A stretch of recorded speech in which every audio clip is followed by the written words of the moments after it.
On retrouve notre correspondante Marie Billon à Londres. Bonsoir Marie. Quelles sont les réactions au Royaume-Uni où vous vous trouvez après l'annulation de l'invitation de la ministre de l'Intérieur britannique ? Écoutez, aujourd'hui, donc, le porte-parole de Downing Street a fait savoir qu'il ne comprenait pas finalement pourquoi cette lettre avait suscité ce genre de réaction à Paris, puisque le contenu de la lettre avait déjà été discuté, a dit le porte-parole, entre Emmanuel Macron et Boris Johnson, que ces propositions avaient été faites de bonne foi et dans le but d'accroître la coopération entre les deux pays, et que si la lettre finalement avait été rendue publique, c'est parce que le public voulait savoir ce qui était fait pour régler cette crise qui intéresse beaucoup de monde, en tout cas au Royaume-Uni et en France.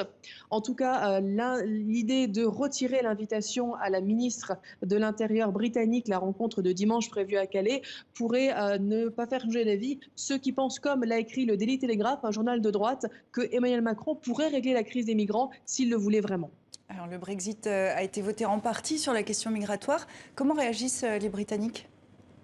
Écoutez, vous avez tout à fait raison. C'est vrai que l'immigration était vraiment l'une des questions principales de la campagne du Brexit. Mais aujourd'hui, le ministre des Transports, Grant Shapps, a bien fait attention à séparer les deux questions, celle des traversées de la Manche et du Brexit. C'est vrai que le gouvernement de Boris Johnson s'est rendu compte que ce n'était pas dans son intérêt de beaucoup parler de cette question parce que ce n'était pas une question qui avait été résolue alors qu'il avait promis de le faire. Et d'ailleurs, la question des migrants fait beaucoup moins souvent la une des journaux et de l'agenda politique au Royaume-Uni qu'en France, parce que en quittant l'Union européenne, le Royaume-Uni a aussi quitté l'accord de Dublin. Cet accord prévoyait en théorie de pouvoir renvoyer des demandeurs d'asile qui sont au Royaume-Uni dans le premier pays européen dans lequel ils étaient passés. C'était une procédure qui était compliquée et peu utilisée, ou en tout cas très peu menée à son terme, mais pour la remplacer, le Royaume-Uni voudrait des accords bilatéraux, notamment avec la France. C'était l'objet d'une des propositions de la lettre envoyée hier à la France.